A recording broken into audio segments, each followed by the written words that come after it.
Hello, good morning, welcome. I am Samuel Trapp. This is International Flavor. You are listening to Damn Radio, coming to you live from the Lake Ozark Real Estate of the Art Studio.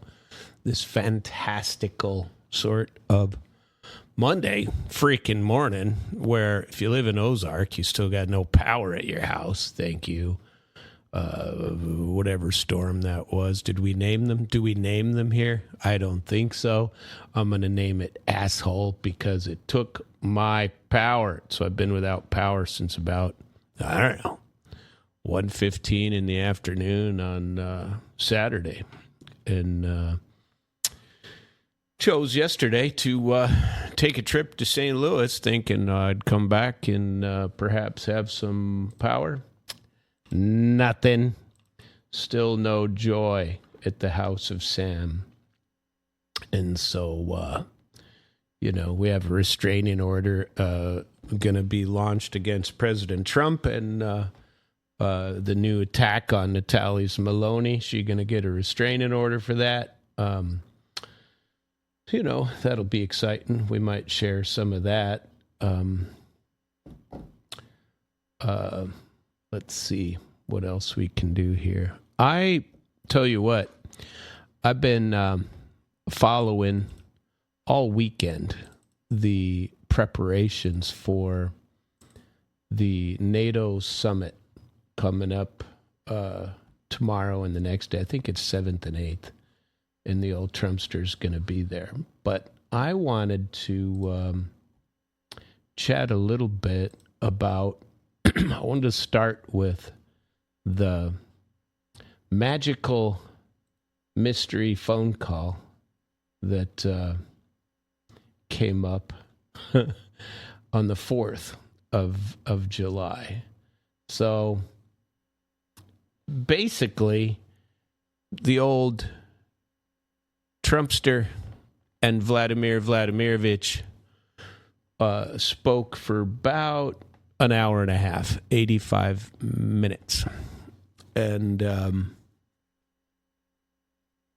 you wonder, I'd have loved to have been a fly there, but I haven't been able to find, they put some of the topics discussed. The U.S. hasn't really put out anything all that dramatic at all, reporting on what the call consisted of and what it didn't. It might have been nice to know, in fact, but nobody's really given up any goodies on that. We don't know what they said. All we have basically are the comments from the Kremlin. That's what we got. So the funny part for me is what happened afterward. So let's have a discussion. What we do know about the phone call. It took place on July the 4th, 2026, Independence Day, ahead of the summit coming up for NATO in Ankara, Turkey, scheduled for July 7 and 8. Many of the reports describe it as 90 minutes or a 90-minute call. 85 Times of India cites Reuters and then Kremlin aide Yuri Ushakov saying that Trump offered U.S. assistance in finding a solution to the Ukraine war and reaffirmed Washington's willingness to work toward ending the conflict. But according to the Kremlin side, Ushakov describes the conversation as businesslike, constructive. He said Trump confirmed, wanting to end this war rapidly. And obviously, that part isn't happening. And he wants to find, mutual solutions to work it out. So he's saying the right thing. Trump was briefed by Putin on the battlefield scenario. And this is the funny part for me. Russian forces, according to any realistic read of what's going on the front lines, are advancing swiftly. And, you can have all kinds of, I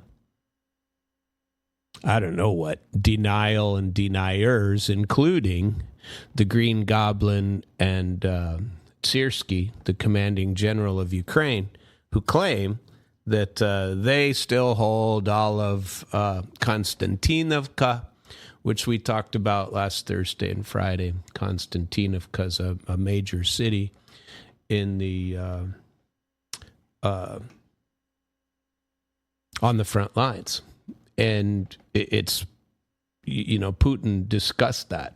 And he said, Russian forces are advancing, confidently liberating one locality after another, and that's what all the well-reasoned and well-thought-out reports are saying. But they appear to include Russia saying that they took Konstantinovka, and Ukraine says that's not the truth. And that's a city of somewhere in the neighborhood of 80,000. That is there, and the Russians are going basement to basement and getting rid of the remaining people. They've offered to shut down for 6 hours yesterday, 6 or 8, I think it was 6 out, to allow the Ukrainians to come in and collect their dead, so they don't have to, Russians collect them themselves and then turn them over later, which is what's historically been going on. And I say this as a matter-of-fact way because it's the same thing we saw in Pokrovsk, same thing we saw in Mirnograd, same thing we saw in Bakhmut, same thing we saw in every city down the front line. Hell, we're watching it right now in, what's the other? Liman, in Krasny Liman up on the northern side. We're watching the same thing go on there. Denial. And then 3-4 months later, they say, oh, yeah, we lost that a couple of months ago. They can't have this defeat when the whole point of bombing the crap out of Russia's fuel reserves was to show that they still are capable of something, anything. And they are capable of droning the hell out of Russia if they wish to call that a successful war scenario. Well, that's what they're trying to do. That's what they're claiming, is that this is a successful war strategy. In all they have to do is continue to drone Russian gas stations and Russian oil facilities. And that is success because they're slated to go to this NATO summit and pick up yet another $70 billion to continue to bomb inside of Russia. This is profitable for the elites in Europe. This is, well, it's not profitable at all, but that's what they're doing. But you watch the BBC, and the BBC is, turned into, look, they've attacked Kiev and some people have died. Well, you're not taking the other point of view also. Those, you could call them retaliatory strikes. I call it war, and everybody's a bad actor. They all are a bad actors. But Ushakov said that Trump told Putin that Witkoff and Kushner are continuing mediation efforts. Yeah, they're not very successful. And they were prepared to visit Moscow again. But Putin reportedly reminded Trump that he still has an open invitation to visit Moscow himself. Hell, I'll go with him. The public Russian position hasn't changed at all. Moscow wants a political diplomatic settlement, but the one that takes into account Russia's fundamental interests, including the root cause of the war, reality on the ground, Russia's territorial and security demands, and Russian language concerns inside of Ukraine.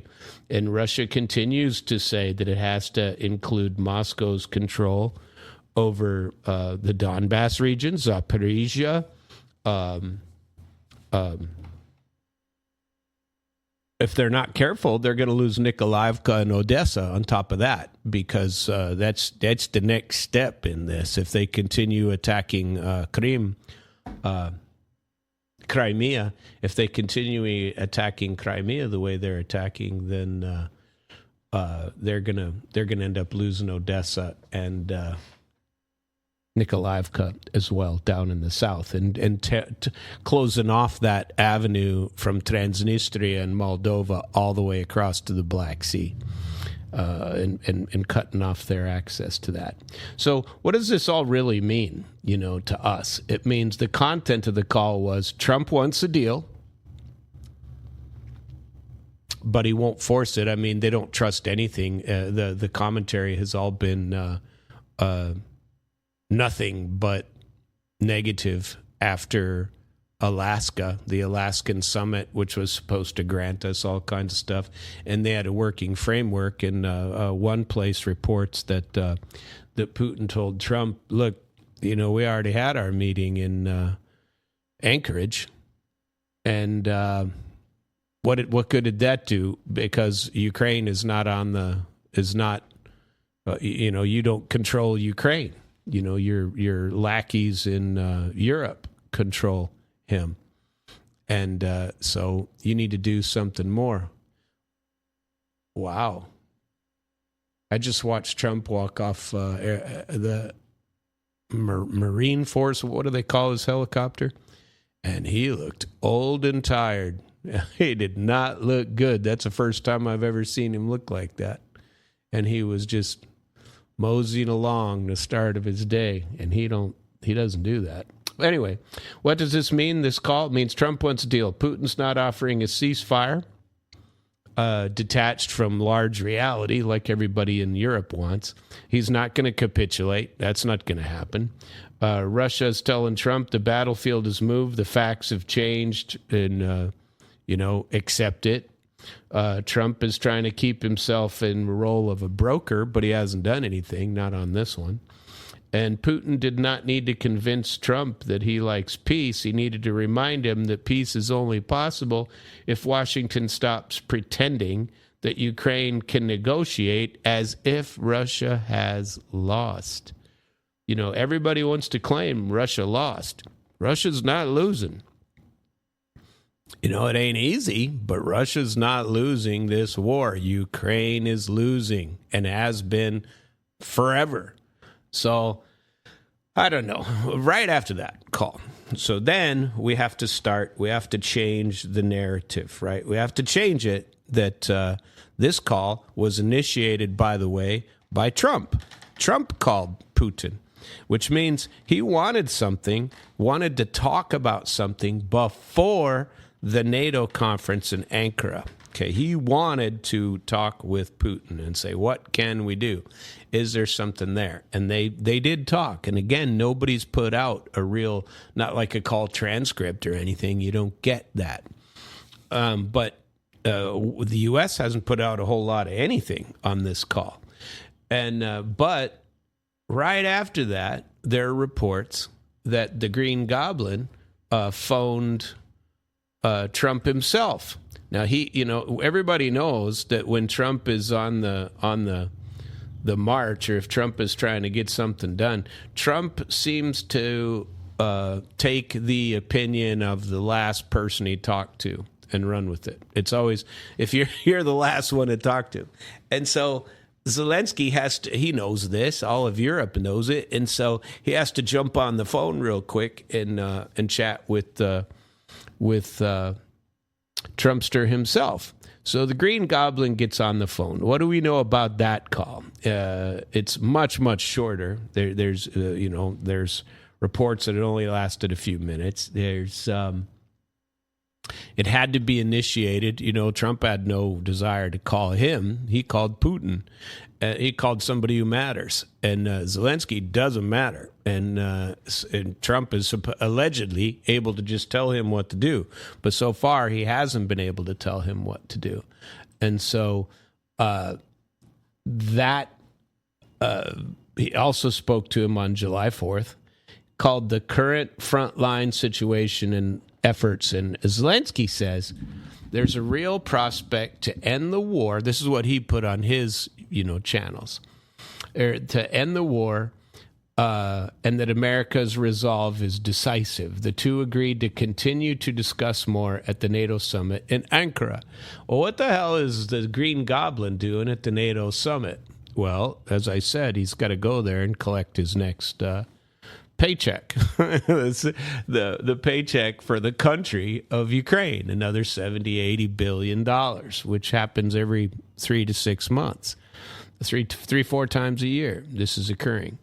And on top of that, you have the big things. Times of India says that Zelensky described the call as very good, and they discussed a 1,200-kilometer front line and diplomatic efforts and American resolve is going to solve it. All the same crap they've been talking about as that 1,200-mile front or 1,200-kilometer front keeps pushing to the west and taking over more series. Pokrovsk, Bakhmut, all the ones that we've already talked about. Now Konstantinovka.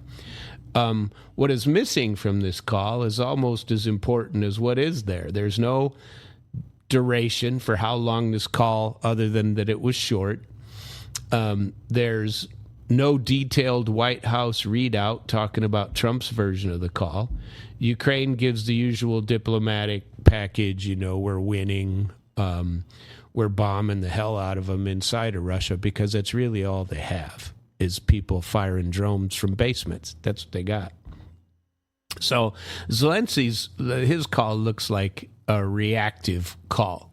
He found out that Putin got 90 minutes, and then he has to make sure he got his call in too. That's not proof of any sort of panic or anything, but it's diplomatic damage control is my read on that. And Zelensky knows what the danger is. It's that Trump is a transactional sort of guy.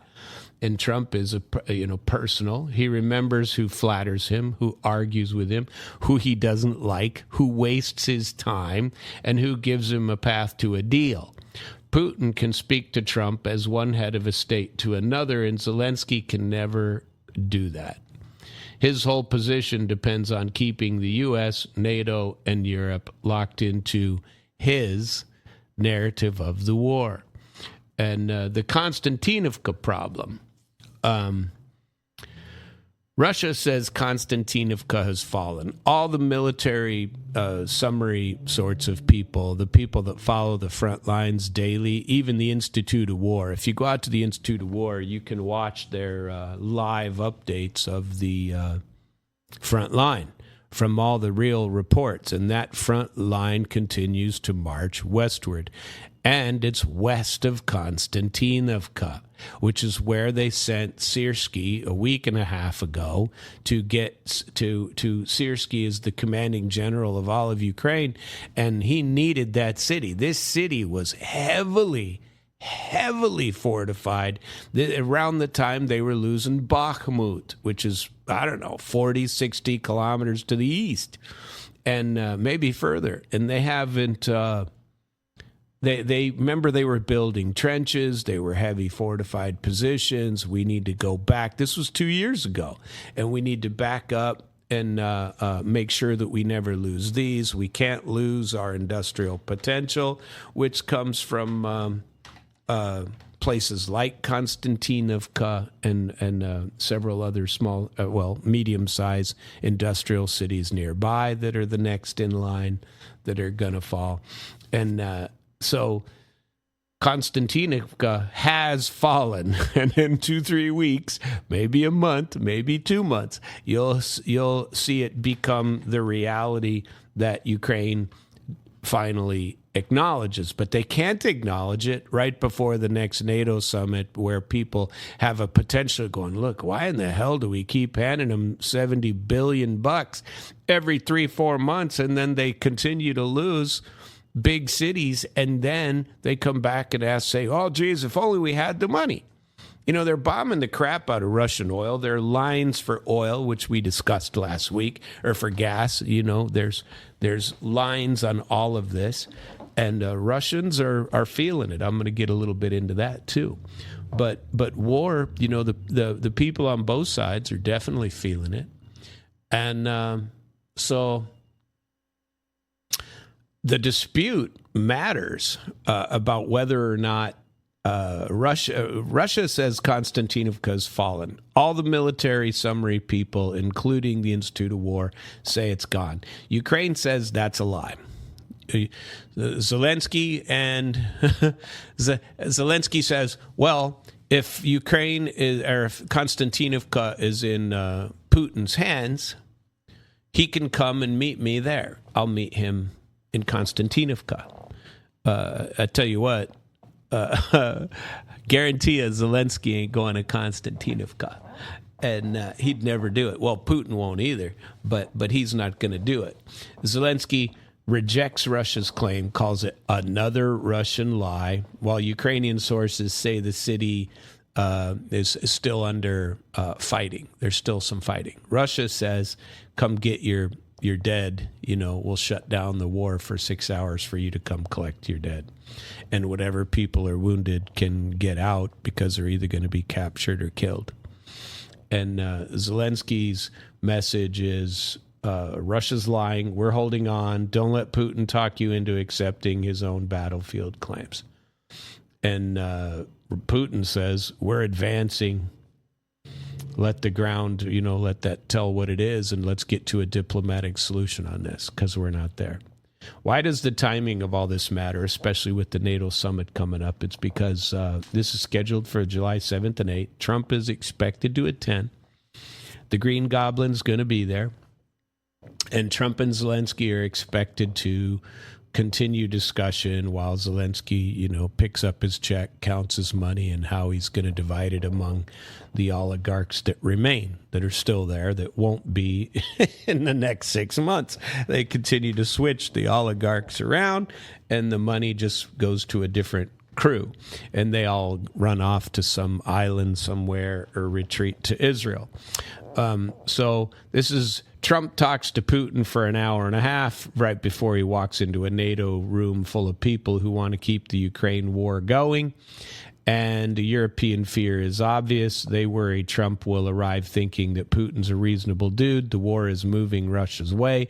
Ukraine cannot win. Europe isn't paying enough. Zelensky's the problem, not the solution. NATO needs to manage the war. Trump wants to end it and get credit for it. That doesn't mean Trump's going to do what Putin wants. Trump isn't a simple person. Trump's a complicated dude. He might not appear it, but that's a complicated guy. But it does mean the last serious conversation before the summit might matter more with Trump than it does with anybody else. So the phone call on the 4th of July, the 250th birthday of America, is not a courtesy call. It wasn't happy birthday, America, good luck, goodbye. That's two men talking through war, battlefields, failed diplomacy, Anchorage, and the mess that it created since August of last year. And then here comes the Green Goblin. Has to get his call in too. He can't allow Trump to walk into NATO with only Putin's voice ringing in his ears, because that's the danger for Kiev and for the European warmongers. Trump has a habit, we all know this, of believing the last person that made a confident argument to him. And Putin had an hour and a half to make that argument, and the Green Goblin didn't get as much time. The Kremlin says the call was businesslike. Not emotional, not hysterical or insulting, constructive. Zelensky, his readout is thin. He congratulates America, says we're winning on the front line. There's a real prospect to end the war. Really? How? With American resolve. That's it. American resolve, without NATO, without Europe, without money, without weapons, intelligence, air defense. If you don't have America, you don't have any of those things. And so the real issue, in my view, is Anchorage. What was Anchorage supposed to produce? Because from the Russian point of view, the spirit of Anchorage has been wasted. There have been several commentators who said that in the last week. What was Anchorage supposed to produce? We don't know. If there were understandings there, they haven't been implemented. If there was supposed to be a path to settlement, it's been buried. European pressure, Ukrainian refusal, battlefield escalation, permanent Washington habit of never letting a war end if there's still money, leverage, or the ideology of democracy to squeeze out of it. So Putin understands something that was probably always true. He cannot make a final deal with Trump alone if Zelensky has to be part of the political machinery. Trump can talk, Putin can talk. They may even come to an understanding between each other. But Ukraine obstructs, Europe will sabotage, and the NATO bureaucracy will wrap the whole thing in a process forever, so nothing happens. I'm still fairly positive of Trump's ability to end this, but the only way it ends is cut them off. Cut them off. Cut off Europe, cut off Ukraine, end this freaking war. Russia's already won. Why not acknowledge it? What harm is there in acknowledging it? So the question going into Ankara isn't whether Trump likes Putin more than Zelensky. Everybody knows he does. He don't like Zelensky. I think Trump respects Putin in a way he does not respect the Green Goblin. The question is whether Trump is willing to walk into NATO and say, look, this is enough. He's not going to, but it'd be nice if he did. We're not funding another forever war, so Kiev can pretend it's winning while losing ground, and Europe can pretend it's defending democracy while using Ukraine as a weapons lab. By the way, a bioweapons lab. If Trump does that, something might move. I'm not very positive about that. He's not going to do it. That part's already over. Russia's going to win on the ground eventually. If Trump does something, though, something might move. If he doesn't, then Putin's call is another long conversation in a long list of long conversations. Anchorage, Istanbul, energy ceasefires, prisoner exchanges, all of this crap while the battlefield continues to decide what diplomats refuse to admit. And, what's Putin's advantage on this? He can talk strategic end game. He can say, here are the root causes, here are the territorial realities, here's what Russia's going to do, and here's what happens if you continue to escalate. But Zelensky can talk urgency, moral pressure, we need money, civilians are dying. Well, they're dying in Russia, too. Ukraine needs air defense. America's resolve. Don't reward Russia. Putin isn't offering any sort of quick ceasefire, which is all really that Trump likes to announce. So this is why I think this was, even though it was an hour and a half call, the news coming from it is minimal on the American side. Well, the Russian side, too. They don't expect anything. But Zelensky, where he's weak, is he don't have anything to offer Trump except continuing more of the same, more weapons, more money, more NATO, more, we're Democrats over here. Well, not Democrats. We engage in democracy.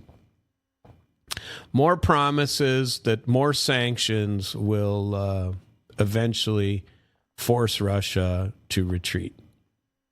Trump wants a deal with the name Trump on it somewhere.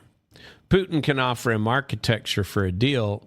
Zelensky can offer him applause from NATO and Europe only if Trump keeps supporting Ukraine, and these are very, very different incentives.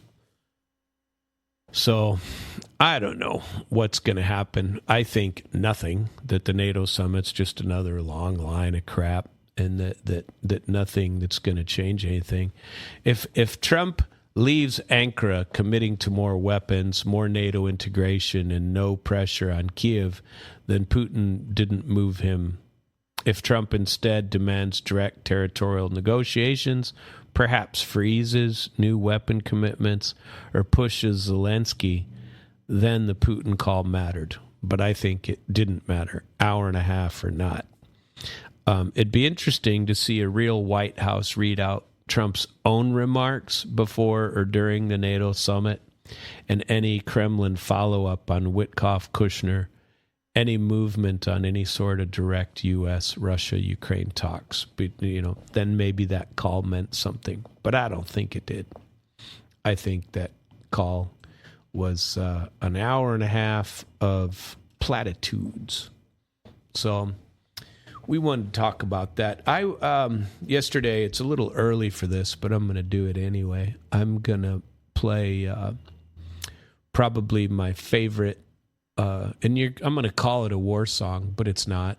It's not really a war song. It's a war result song, but it's also, in my humble opinion, there are two of the greatest, and it's debatable by people, who know stuff, but I don't know stuff about music. I just know what I like. And I'm telling you that this is the best guitar solo or guitar series of all time. And I don't think anyone could dispute it, and watching this guy do what he does, both live in the video, anywhere, is freaking amazing. And everybody knows I like to watch people who can do stuff that I could never do in a million years. Impressive folks, whether it's singing, playing hockey, I don't know what, jumping from air, people that do stuff that I can't do. Freaking ballet dancers, theater, stuff like that. I like watching people who've committed their lives to something, and it's like, man, I wonder if I did that, if I'd ever been a good baseball player. If you just put your mind to your work, my mother would say, just take something seriously. You could be successful. Well, I watch these people that learn to play the tuba, and can do it in amazing form, and I'm going, man, I guess I wasn't ready to put in the work required for that deal. Excuse me. But that being said, there are probably, and I used to think it was a close second. And what's the one with Skinnerd? That's in my view the second. And here's the first one, and it comes from none other than suspense. Comes from Metallica, and this is a war song. Now that is a guitar solo. And I'm telling you, that is probably, well, it is the greatest guitar solo of all time. And people could disagree, but I'm right, of course. And that is also an American view of war from one source, okay? And they talk about it. And I've played it again on the Russian side. I'm going to play it again for you, and I'm even going to tell you what the lyrics say. You could understand the lyrics in the Metallica one, and it's a pretty good video. You know what? I'd never heard. I didn't say I hadn't heard of Metallica. I never became a fan of Metallica. I've never been. Some people would consider that heavy metal. I consider that rock and roll. That is some good stuff, no matter how you slice it. And but I was never the biggest of Metallica fans. I think they came along a little bit too late for me, or I wasn't into music in the way that I was in my real youth. I think I was still pretty young when it came out, a young man. But I had children by that point. In fact, it was, I think, Sam 2, who introduced me to Metallica, and that song in particular, I think. And but that was, I'd love to go see those guys. I'd go see them in concert, without a second thought. I would go, and I would. I wonder if they can still do it. Is the part you wonder if they can do it. But it's definitely a war political statement, no matter how you slice it. And the Russians have their political statements regarding war as well. And we'll play one of those also. But I wanted to go. Where am I? since I wanted to talk about Konstantinovka from a couple of other points of view, because Russian state television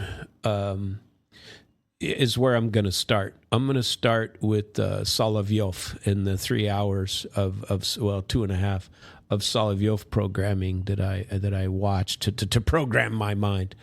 And the two people I like, Margarita Simonyan was there, or I like listening to anyway, because you can get their stuff. And I thought they gave Solovyov is always pissed off. You know, he's always yelling about something.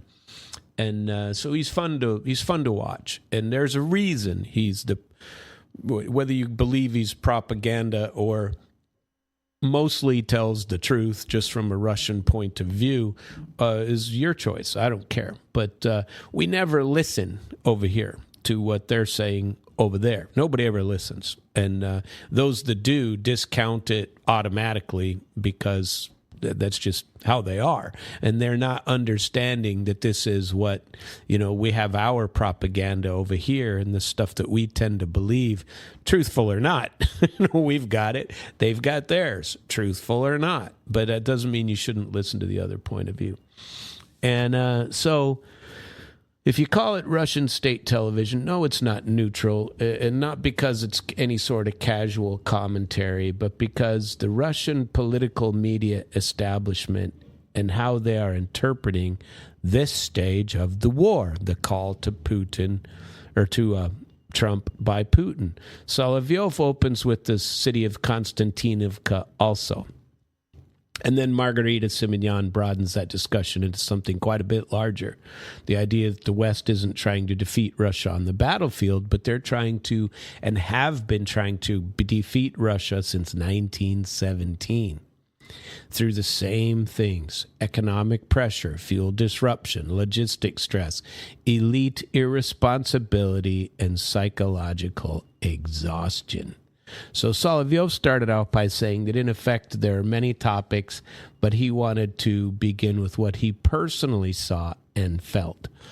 And this is not a neutral guide. This is a guide that is obviously very much on the side of Russia and the fight with Russia. He says he's a very subjective person. He even says it himself, and that he's speaking from what he saw, experienced, and internally processed, because he's not presenting some kind of a detached journalistic view, which I hope that I sometimes put out. I have no belief in the Zelensky, the Green Goblin side at all. I don't trust any of it. And for me, it's somewhat defeated by what has happened, and the fact that the guy's now 2 years and several months into an illegal, not illegal, but dictatorship sort of regime. Have elections. If you're a democracy, have some freaking elections. See if the people really want what you're selling, because I think they don't. So Solovyov starts he says the most important thing for him is what he said is that the commander-in-chief, Putin, was in uniform and speaking with Russian commanders. And he does this every quarter or so. He gets together with all the commanders and he wears his military uniform and, shows that, he's serious about the military. And then he talks about, Solovyov talked about the predictable, calculated chaos because of Ukrainian counter PR. He played a Putin clip while Putin was in uniform, and that clip basically says, Russia has to continue to analyze who's involved in prolonging the war in Ukraine.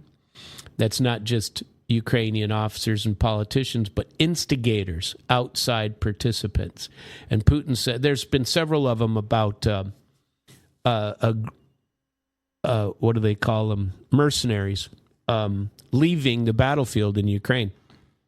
That they're now 2, 3, 4 years in, they're out. There's a group from Scotland, another Australian group that they interviewed on their ways out the door. You can get on YouTube and watch those videos. Look up Scottish or were they British? Well, British, I think. Soldiers leaving the leaving the Ukraine war. Watch for that, and then do the same thing. There's a whole bunch from Colombia, the country of Colombia, that have left as well. So Putin says Ukrainians' leaders' claims of success actually help Russia because these performances disorganize Kiev and its sponsors. And so Russian commanders have to act, and these are his words, rhythmically, rationally, consistently to try to preserve Russian soldiers' lives and execute the staff's general plan.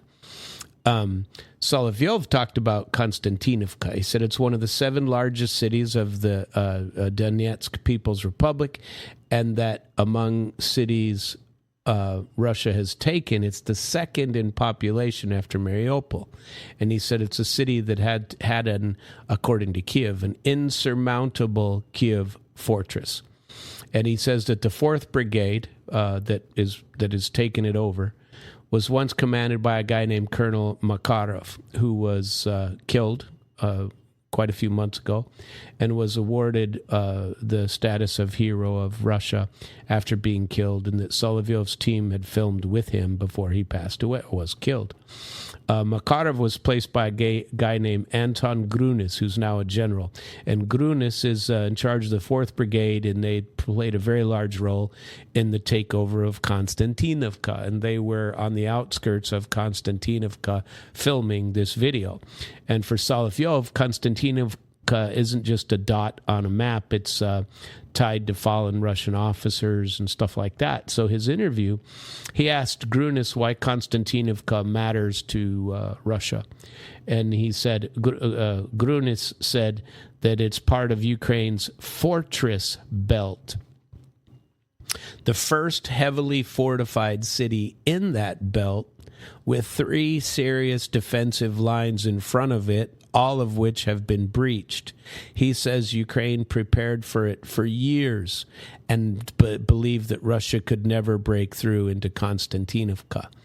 And so Solovyov said, what was it that made that possible? And for me, as a former military guy, this answer coming from a general, I liked it a lot. And what he said was, I like it a lot. I'm Forrest Gump. And but Grunis gave a very short answer. He said, and Solovyov says, well, what made this takeover possible? And he said, cunning, deception, and maneuvers. That's a key military phrase, not brute force, not we just bombed the hell out of them and went in. Russia says that Konstantinovka was taken through operational maneuvers, deception, assault groups working deep inside the city before it was ever acknowledged publicly. Solovyov said that Ukrainian side was not weak. He said they had some pretty serious forces, including the nationalist battalions and brigades. Grunis mentioned formations like the Carpathian Sich, the 100th, the 28th, and 156th brigades, all of which are gone now. The Russian claim is that Konstantinovka was not undefended, was not taken by accident. The story is that this was a prepared fortress defended by serious Ukrainian soldiering and broken by infiltration, deception, and pressure. And Solovyov talked about assault troops entering the city and said there were some were working deep inside. And by the way, they interviewed a bunch of these guys. There were small battlefield stories. Two men that got rid of 11 enemy fighters, a young drone operator, 20-year-old that dreamed of capturing a German vehicle. He's interviewing these people. These were live from the front line. Well, not live, but filmed at the front line. Men he visited previously that he revisited and watched them at work. It's a wartime, I don't know what, propaganda story, but that doesn't necessarily mean it's all false.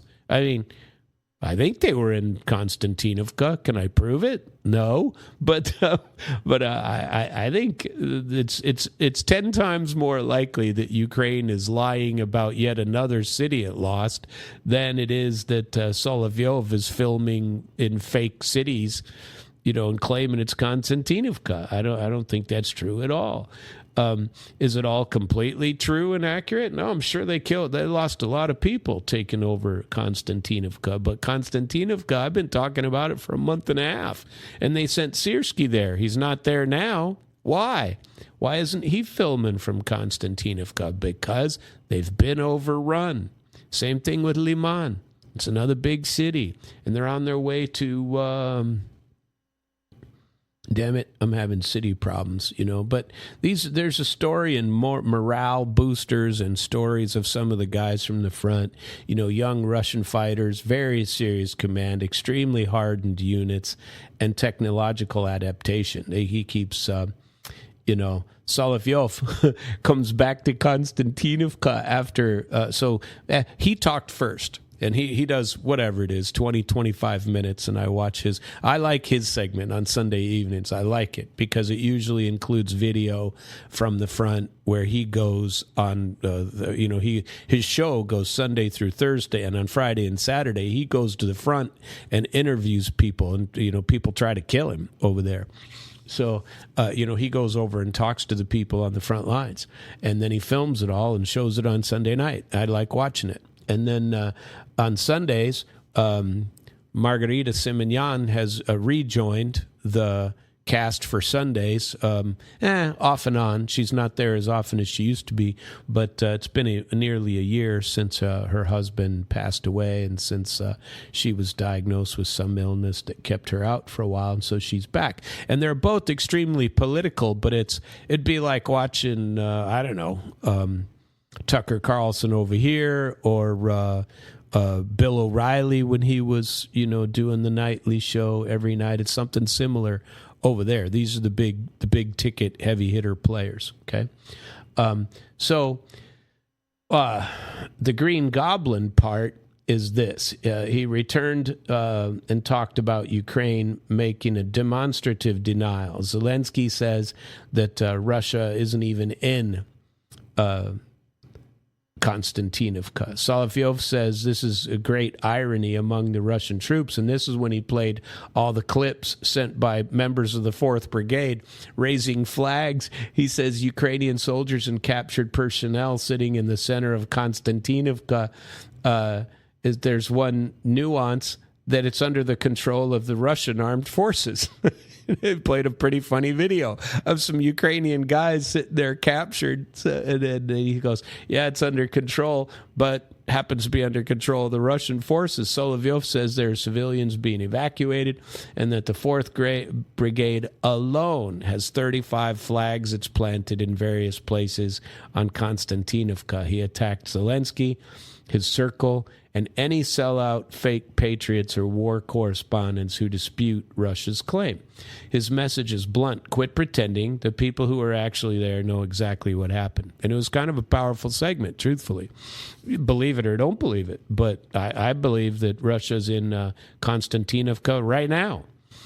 And so, Zelensky denies the city is gone. Siersky denies that it's been taken. Solovyov answers with soldiers sitting in the center of the city with Russian flags and the claim that the 4th Brigade alone has 35 more. Whether you accept it or not, the structure's clear. Moscow says Kiev's a bunch of liars, and the military analysis is nothing but informational warfare. Now, he did talk quite a bit, and I wanted to make sure to get to this because he also talked quite a bit about Russia's internal failures, which are going on right now.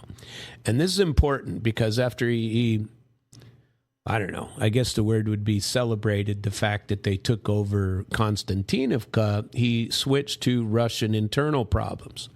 And there are many. Fuel, the prices for fuel, refineries, the oligarchs continuing to have parties, and the irresponsibility of the elite. He got all mad and was yelling about it. He said he drove through different areas, including Rostov, when he was on his Rostov-on-Don, when he was going to Donetsk, and he saw fuel problems everywhere. He said everywhere. There were lines at gas stations, nervous people. There was sometimes law enforcement required to keep the peace, there and maintain the order. And in Donetsk, he said there was plenty of fuel in Donetsk, but it basically double the price. You know, the normal price around 70, 75, maybe 80 rubles for a liter of 95 octane. And he said there was 150 rubles a liter, but there was plenty of it. So you could go buy it if you were willing to pay, and there are no lines because they just raised the price. And he attacked the spectacle of these elites that all through the war have basically ignored the war and just gone on with their partying. And he says these guys, included, and I think it was Buzova he was talking about. There's a famous Russian, she's very good. And I like watching her. She's on Comedy Club all the time, and I watch her on Comedy Club, and sometimes she gets up there and sings, and they'll have, it's kind of a Saturday Night Live sort of format, but they talk with all these elite people. You know, it'd be a dream of mine to go over and get put into the audience of Comedy Club. It's been on for 20 years, and the same two guys running it, Victor... is it Victor? No, Kharlamov. And then, anyway, it doesn't matter. It's a good show. And he was making fun of him. And he said he attacked the spectacle of this elite party far, far from the front. And in Crimea, the fuel systems are under pressure, and the people are, being bombed, and, their kids blown up on beaches, by frag grenades. And he mocked a wealthy event that in the last week was hiring Olga Buzova. And he said the money that they spent on that should have been sent to Crimea to buy generators for people who are having power problems. And so, in one breath, Solovyov says Russia is winning at Konstantinovka, and they are winning along the front. The next, he is saying that Russia's internal elite behavior is dangerous, shameful, and could cost them eventually in the war stuff. He says the government understands the fuel situation and that they're trying to take efforts to repair the scenario. And he doesn't want to talk about it on the air, but he knows of plans that are going on because he doesn't want the enemy that listens to his program to say anything, which seemed kind of, self-serving, but then again, probably correct. Then came the attack on corporations. His argument was that the big vertically integrated energy companies have money throughout the war for sports club, football teams, public events, elite projects. And why don't they spend that money on protection for refineries and fuel infrastructure instead of wasting it on things that don't matter during wartime? He said they may not be allowed to buy weapons themselves, but they can build passive defenses, shelters, camouflage, protective structures, engineering barriers, whatever. And if they can't maintain an uninterrupted operation of their own supply chain during wartime, they should admit they can't handle the job and let someone do it who can, find somebody else. So it's kind of a hard wartime statist kind of message. Private property remains private so long as it serves the war effort. If it can't serve the war effort, the state might have to intervene. And he asks them, he asks them, and he's yelling at the TV or the camera. He's like, "Who are you working for?" He's like, "Are you doing it these companies that don't protect their critical infrastructure?" He asked if, who are you protecting? Why aren't you spending the money for that, to take care of it? He talked about officials who attend these forums, bureaucratic languages. He made a funny, one of the bankers, there was a banker that got interviewed that was wearing one yellow sock and one red sock and some crazy tie, and he's at some forum, and Solovyov really beat up on him, and he said, what's this lack of seriousness doing? And this is coming from me, and I have probably a box of, I don't wear them all that often anymore, but I used to have a whole closet full of suits. I had at least 40 suits, and I have a box of, I still have them. Those big tubs you buy at Walmart? I got one full of socks that are so many different colors. I had tons of them. And then I had a sock fetish. And then I have a problem with ties. And I have, another entire tub full of ties. There's got to be couple hundred, 200-300 in there that I still have. I should have a tie sale, because back in the day, those are like $40, $50 a piece. Who knows what they are now? I haven't had to buy any ties in a long time, and I always still, since I don't wear them now, it's always, a different tie. But I don't know, maybe I got a women's shoe problem, but with men's ties. But he argues, Solovyov was saying, the army is not going to lose the war. Russia has a problem created by decades with no ideology. And I find this very interesting, because the 1990s constitutional prohibition on state ideology. People have their own ideology. The state doesn't get to create it. Russia raised a generation, according to Solovyov. Now get this, this is important.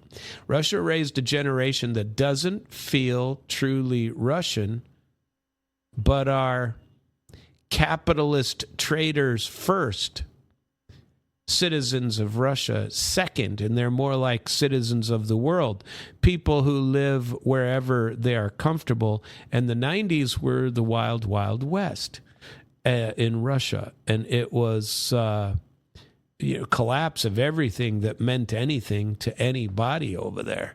And they, it was every man for himself. And there's some stories of that when I get to talking about Margarita Simonyan here in a little bit. And he says that Russia right now is going through, they're at war with the entire West, and then a technological transformation every couple of months. Every 3-4 months, he says, it becomes a new war. Science has to work constantly to produce new means of attack or defense. Industry cannot be cooled or restrained by outdated economic doctrines. So that kind of lines up with what we've discussed previously on this program about drone wars, about electronic warfare, Starlink, counter-drone systems, those little laser ones that the Russians are using to shoot a laser at another drone and take it out. And that tactical innovation is obsolete within a couple of months. And, he attacked... the colored sock guy, like I was telling you. He's like, well, you spend money on some of this innovation and quit, spending it on, your idiotic sock colors. He says the colored socks aren't really the issue. I like my colored socks.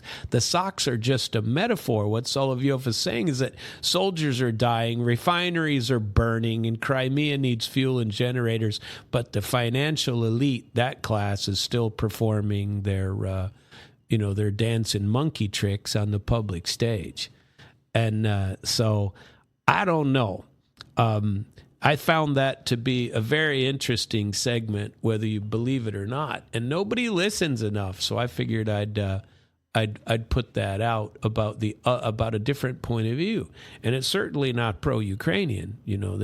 I haven't been pro-Ukrainian for a long time, if I ever was, and I'm not anti-Ukraine. I'm not even pro-Russia. I'm pro-Russian point of view. That we need to listen to it, and we never do, and diplomacy is dead. But, the war is being tough on them, too. And this is why I want to play for you another war song. Now, I've played this to you before, and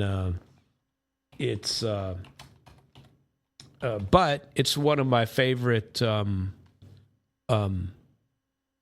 Russian songs on the war as well. Just like that was a war song that I played from Metallica. We're going to play you a war song from Victor Tsoi. And I know if you listen to me regularly, you've heard this one before. So we're going to play it for you again just because. But before we did, I wanted to share with you the lyrics of this, that they get there, because this is in Russian, and it's obviously, and it's interesting what the words are. And this translation that I found online isn't very good, but basically it starts out, we're in a warm place, and on the street, we're headed into the street where our footprints are made with our stardust-covered boots. He's talking about how we leave with such a great impression of what we're doing for the country. They sparkle and they shine. And, we are, here we are, shepherds of basically hard-backed chairs, with dazzling dreams of our own below the bright sun. We haven't touched the trigger yet, but when it's the right time to touch, we will. And then he talks about our blood type is stamped on our sleeve. Our serial numbers are stamped on our sleeve. Wish me luck in the fight.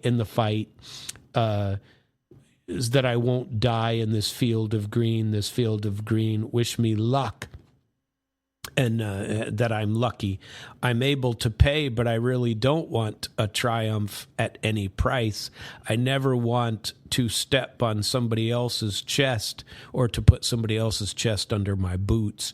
I would rather stay here with you, just stay here with you, but the stars haven't aligned that way. They're still pointing my way into battle. And then they talk again about my blood type is on my sleeve, my serial number's on my sleeve, wish me luck in the field of green, and blah, blah, blah. But it's a great song, and certainly about war, and it's more of the realities and it's a little different than, because the Metallica one is, if anything, is anti-war. And this one isn't necessarily anti-war, it's more of an acceptance of a duty, is what it seems like to me. And so, at any rate, here it is, Grupa Krovi by Victor Tsoi and Kino. So that song came out in when did that come out? In the 90s. And remember, I don't know if anybody remembers this, but if anything, the U.S. should have been paying attention a little bit better. Because what was going on was that Russia was embroiled in what country?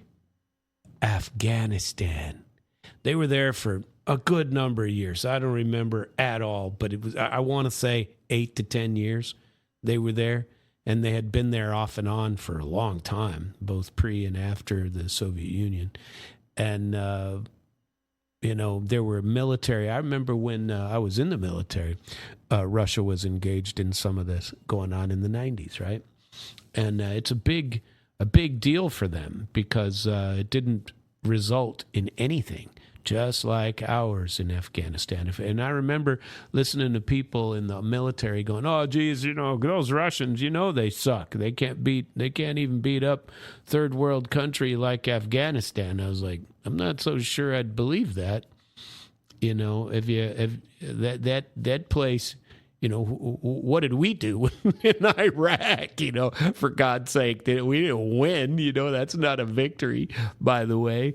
And then we go where? Right into Afghanistan, in the same old thing. In fact, ours looked worse coming out. They left and they finally gave up, and it's not good. Anyway, that song was Victor Tsoi, Grupa Krovi is what it's called, and basically blood type is what that means. And it's, again, a war song that came out during the Afghanistan war and during the 90s, which were a freaking mess anyway. And, and it's a large cultural event, even to those today. The 90s would be like our Depression years, take the worst years that you could think of in America and throw them in 90s. And that was a horror story for everybody living through it. I wanted to get into the Margarita Simonyan, and now I'm about out of time. I've gone too far. But Simonyan talks about Trump and the United States, but gets into a longer historical argument. America has presidents who talk differently, but from one another. But the American state's strategic attitude toward Russia has never changed. So presidents come and go, but America's always treated Russia as an enemy, and is basically her thesis. And Trump may want better relationships with Russia, but America isn't a monarchy, and he don't get to make that up. And I mean, hell, if I could get it, I would want it too, because there's money to be made. And she says Russia woke up to a conversation between Putin and Trump on the 4th.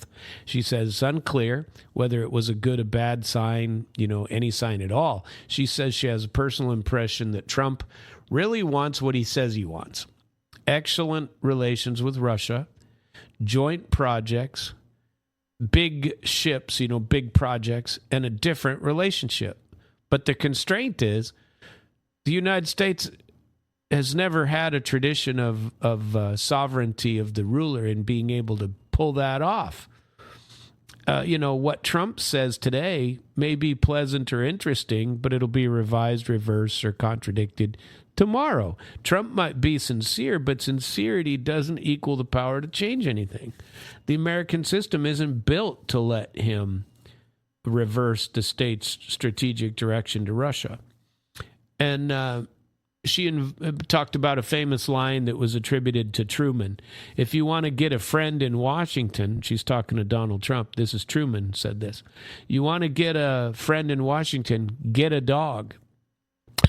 And she applied that to Trump. She said, in her view, what Trump thinks may interest Russia more than it interests his own system, because Russia listens to him seriously, but his own people don't listen. They block him, they manage him, reinterpret him. If America stops supporting everyone, the war ends tomorrow, is what she said. And if Trump, and that's what I say. So if Trump really becomes a mediator and stops the U.S. supporting Ukraine and the others, the war would end very quickly. I mean, everybody knows this. Then Russia would have to believe that America has changed, or that Trump defeated the deep state for real and didn't just say it, that the corporations and the warmongers. Now, this is it very much in line with the way I think, which is probably why I like it so much and I like listening to her. But she says she sees no evidence that the U.S. strategy toward Russia has changed in more than a century. Woodrow Wilson, she says, had a for-Russia argument. She says that since America became aware of Russia at the beginning of the 20th century, in the early 1900s, they became aware of Russia as a strategic object. The American attitude has always been consistent. Russia is too large, and the world would be calmer if Russia was divided. And she attributes to Woodrow Wilson and his advisor a diary entry stating that the world would be calmer if instead of one enormous Russia, there were at least 4 Russias, Siberia, and 3 more parts divided among European countries. And her argument isn't historical. She says they wanted this then and they still want this now. So basically what she's saying is that the Western objective is not policy change in Moscow, it's territorial and civilized reduction of Russia. Civilizational reduction of Russia. Russia has to become smaller, weaker, divided, more manageable. And, she talked about, then she talked about Woodrow Wilson and said, he created the League of Nations, but then they didn't get to join it. It was for other people. And I don't know if that's true or not. I don't remember much about the League of Nations, but her point is that America is good at these big, beautiful declarations, freedom, equality, humanity, noble service to mankind. But when it comes to binding itself to the same rules that it applies to everybody else, it refuses. And she notes that the U.S. didn't join the League of Nations that Wilson himself helped inspire. So American rhetoric is universalist, but American action is self-interested. Now, that was interesting, I thought. And she said that America is a country of great convictions. And she says, and she studied in the United States. She was educated here. And students asked where she was from. Now, I believe this, too, because that same thing has happened when you mention Ukraine. Kids can't, no high school kid can point to it on a map. They don't know where the hell it is. And they couldn't pick out Russia either. And it's not untrue. They don't know where it is. She pointed out the top half of the map and said that huge area there is Russia. And she says then they wondered why it was so large. And she said American presidents and advisors have wondered the same thing and want Russia to be smaller. she then talked about something about the Pledge of Allegiance. She said American children enter school at 6 years old. And this, she was saying, in every classroom, there's an American flag. There are flags in many other places, churches, houses, and every morning, children stand and put their hands over their hearts and pledge loyalty to the flag. And she notes the line about one nation, indivisible, with liberty and justice for all. And she says, imagine having that drilled into you every morning from the age of 6. Now, the communists did something similar with their Komsomolsky, their pioneers is basically what they were. Young children, pioneer, they did the same thing. But it was not everyone, okay? And that you live in a country of freedom and justice for all, you can't help but believe it. It's imprinting, almost like Pavlov's dog, is what she said. You grow up thinking you live in the freest and most just country in the world, and that produces the enormous self-regard that Russia is amazed by but cannot change. And she contrasts America is a country of great self-confidence, and Russia is a country of doubt.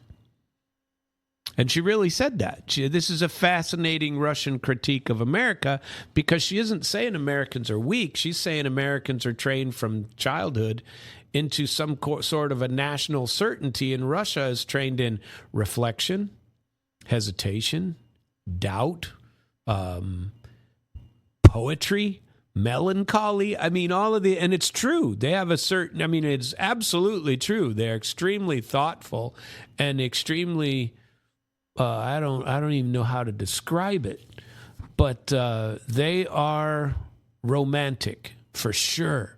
And they think of, the big, they want the romance of Russia from 200 years ago. They want all of that. But they doubt, because people are always, they're always attacked. You know what I mean? And there's the reason I'm sharing this is because it actually is very, it's a reality. Now, I don't want to say that it's all absolutely true. People are people, and people are different. But she says America came out of a Protestant logic of wealth. And this is true. If you're not rich, God must not have granted you wealth because you're guilty of something.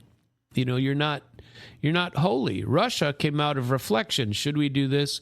Should we not do this? What will people think of us if we do? And she says it matters, especially in war. Americans pay taxes, and they approach war by asking, what's this war going to bring to us, profitable or not? And most of them are not. And if Russia can prove the war brings America harm, not benefit, then not only Trump, but the people restraining Trump may reconsider. And that's, she isn't saying America has to be morally persuaded. She has to say, she says that America has to be persuaded that the war is not profitable. And, that's really true. The morality of war means nothing to us. It's whether or not it brings us benefit in the end. What have we gotten from all the wars that we've engaged in? Zero. They weren't even for the right thing. We like to think they were, but they weren't. Weapons of mass destruction? I mean, what a crock of shit. That wasn't true. I mean, not at all. And the heart of her segment had to do with 1916 and 17, and then sadly, I'm going to have to go. She says the British have reread the textbook. They remember that Russia can only be destroyed from within. And that was attributed to the author Clausewitz. And she argued this is exactly how it happened in 1917 and exactly what they're trying to do now. In World War I, Russia and Britain were allies, and Russia was close to victory, and Russia expected gains, including the Bosphorus, Dardanelles, Kars, Constantinople. Britain could not allow Russia to receive those gains, and therefore, through Ambassador Bukharin and influence among Grand Dukes and elites, Britain stirred up internal disorder that led to the February Revolution, which began in the logistics chaos, snowed-in railways, confusion in bread lines in Petrograd. And Russia is, according, a quote from Rozanov, faded away in 2-3 days and turned into the Soviet Union. It was an interesting, what she's saying is fuel lines, refinery attacks, airport disruption, tourism stresses, and panic narratives aren't separatists. They're the modern equivalent of bread lines and railway chaos, trying to turn them into February 1917 through drones and no protection. An interesting thing to end the show upon. I appreciate you listening to International Flavor. Glad you joined this morning. I hope you have a fantastic Mid-Missouri week, and in fact day. I'm feeling pretty positive about today, my damn self. I will see you tomorrow bright and early, 7:30 to 9 on International Flavor.